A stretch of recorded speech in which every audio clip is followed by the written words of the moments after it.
Listen. You already know what it is. We must discuss things involving the Charlotte Hornets. Brandon Miller, he did some groundbreaking stuff. He had teamed up with his foundation, Team Miller Foundation, and he had partnered with Muggsy Bougues on a back to school camp this week. This is definitely good to see Brandon Miller in the community, just stretching his outreach with a lot of positivity. A lot of times, people try to paint our athletes not in such of the best liking. And I love what Brandon Miller is doing. Shout out to Muggsy Bogues. We all know this guy is a Hornets legend. I love how they are all, clicking. There's a lot of things happening. It's magic. And you already know I got my man Chief Bartran in the house to break things down. We're going to discuss how powerful this is that Miller is out in the community doing things like this, showing his leadership. We all know it's going to translate to the floor. And we all know we're going to get into what Brandon Miller does best. You already know what it is. It's flight sports. Listen, Chief, what's your thoughts on this situation? You already know what it is. Man, it's just it's an interesting thing that Charlotte is doing right now. They had Lamelo teaming up early on with Baron Davis, kind of the point guard of the past to the point guard of the now and the future. Now Brandon Miller is teaming up with Muggsy Bogues again, a Hornets legend, a staple within that community. And everything. So Muggsy and now Brandon Miller has his foundation started, linking up with Muggsy Bogues. That puts the pedigree, the Charlotte pedigree lineage together.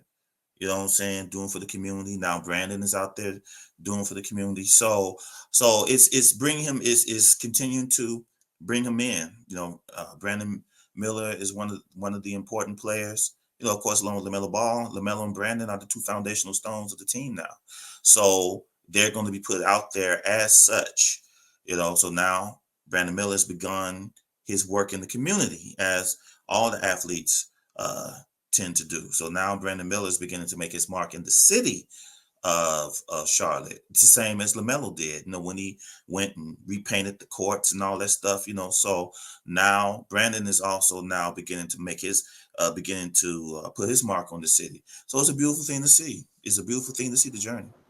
Yep, shout out to Muggsy as well. Keep echoing those statements. How do you see, you see Baron Davis with LaMelo, you see now Muggsy. What do you see with the Hornets, looking like they're all coming together? Do you think this is one big coincidence? Oh no, it's a mark of the new leadership. It is what it is. We got to keep it a buck, right?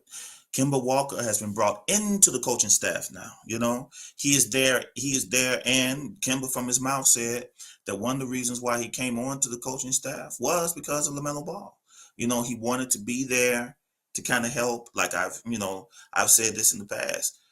you know, Kimba, Muggsy, Byron Davis was there. I think they had a Gerald Wallace day. So I like that they're beginning to, just like it is with the Lakers and other great franchises, the the luminaries of these different franchises, the luminaries of the Hornets who remain in the family are beginning to be brought out, are beginning to be connected with the new younger stars who will now have not the burden, but the honor of having the legacy of Muggsy Bogues, the legacy of Byron Davis, the legacy of Kemba Walker, the legacy of Larry Johnson, you know, those legacies of those players that have brought Charlotte, and you can people can judge what they did in their eras: Anthony Mason, Glenn Rice, Monster Mash, you know, Big Al. All of that now falls onto LaMelo Ball and Brandon Miller. Those things now fall. Now it is now they have the torch in their hands, right? Now it's their turn to make their run on the track. It's their turn to make their mark. And let's see what they can do if they can build on what was placed before them and they can take it to higher heights. Yeah, another question for you, Chief, man. You see This guy Brandon Miller is coming off of averages 17 points per game. This guy averaged 4 rebounds, 2 assists. He plays 74 games. What do you expect in his jump to be? Where are we going? 25, 23? Give me something realistic. Bro, Brandon Miller should, I think if he's at 17, Brandon Miller should be doing 23 to 25 points. And the reason why I say that is that I think the experience he got with the USA select team, I don't think that should be underestimated. He got to play with the best to get the Olympic team ready for the Olympics. So he got to play against LeBron. He got the chance to play against the best guys. Not only did he get to play against them, Fly, he got to see how they work, how they take care of their bodies, how they prepare. He got to see outside of the Hornets bubble. He got to see the higher level athletes, how they prepare. And Brandon Miller also has been working out with Paul George this summer. He's been working out with Paul George, his idol, his GOAT, his template. He's been working out with Paul George also this summer. So I expect a huge leap for Brandon Miller. I expect him to be well over 20 points per game. I expect, and hopefully, I expect Brandon Miller to be the leading scorer for the Hornets next season, this season coming up. I expect a Yeah, 24 to 25 point. I agree with that. So we all know the Charlotte Hornets had a tumultuous year last year. So with the jump that we could pretty much see from Brandon Miller, how do they? What about the win column? They won 21 games. They lost 61.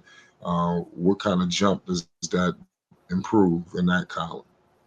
I believe that the Hornets should be right around 500.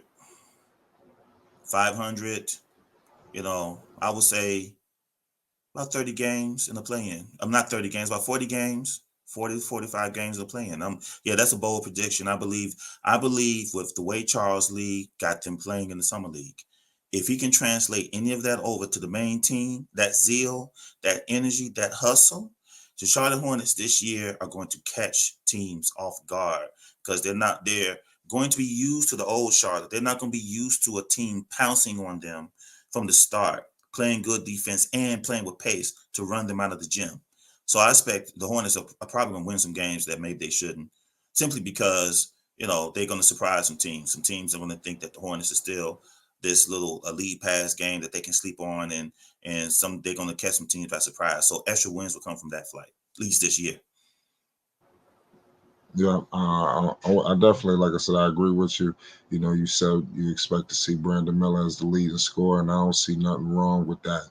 I just hope that everybody remains healthy because I think all of them are great in their own right, and they can unlock each other's games, but they all must be on the floor. Absolutely. So only time will tell. But you already know what it is. We got a lot more content. Make sure you subscribe to Flight Sports TV. Chief, let everybody know where they can find you. Try sports media, baby. You heard what the man said. It's Flight